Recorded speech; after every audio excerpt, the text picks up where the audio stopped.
Ball, c'est la fête en fait, c'est la compétition. C'est le jour où les différentes houses s'affrontent entre elles dans les différentes catégories, dans les différents aspects. Pour moi, un ball, c'est vraiment un monde où on peut se retrouver et être qui on veut vraiment.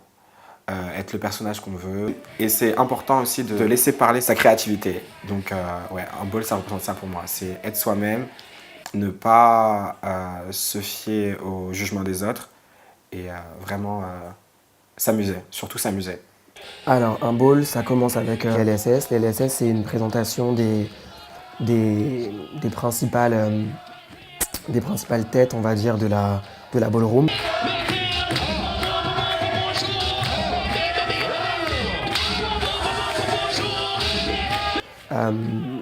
Et ensuite commencent les premières catégories. Donc il y a un ordre qui est défini en règle générale par l'organisateur de l'événement.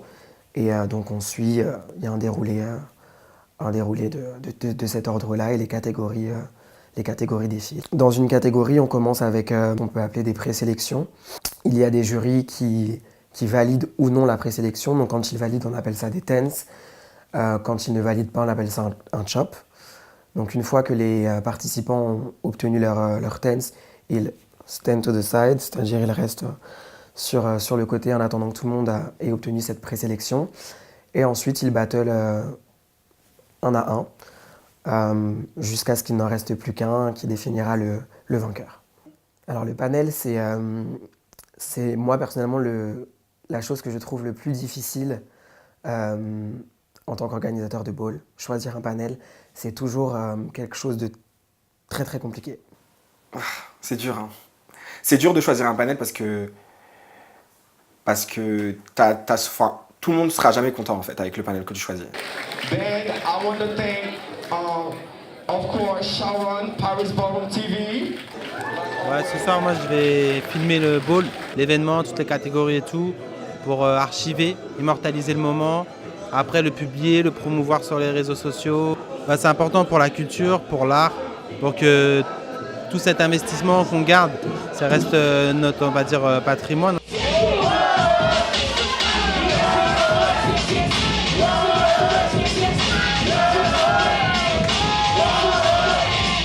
Pour Africa Ball, il y a eu une bienveillance oui, de la part des juges et du commentateur d'aller et d'expliquer en tout cas, de donner quelques arguments pour les personnes qui ont été justement éliminées. Après, c'est pas quelque chose qui se fait de manière automatique et c'est pas quelque chose qui est obligatoire. The role of a commentator is basically someone who controls the ball, someone who keeps the ball going, someone who makes sure that everything's organized, in order, everything's being successful, you know, having fun, keeping the crowd entertained, making sure the judges are paying attention. Moi, j'avais envie de travailler avec Vinny sur un ball après le Galaxy Ball. Donc, on s'était dit que du fait qu'on soit deux personnes qui soient pas mal parties justement aux États-Unis, qui aient gagné là-bas et qui ont fait connaître la scène parisienne, on s'est dit que si on faisait un ball tous les deux, ce serait un ball qui serait forcément soutenu de la scène américaine et aussi des différentes scènes européennes. Et après, voilà, de fil en aiguille, moi je suis africain, Vinny aussi, on a travaillé avec Afrique Arc-en-Ciel. On se dit quand même que les gens sont déplacés pour le ball, mais aussi pour nous. Donc ça fait plaisir de savoir qu'on est supporté aussi en fait.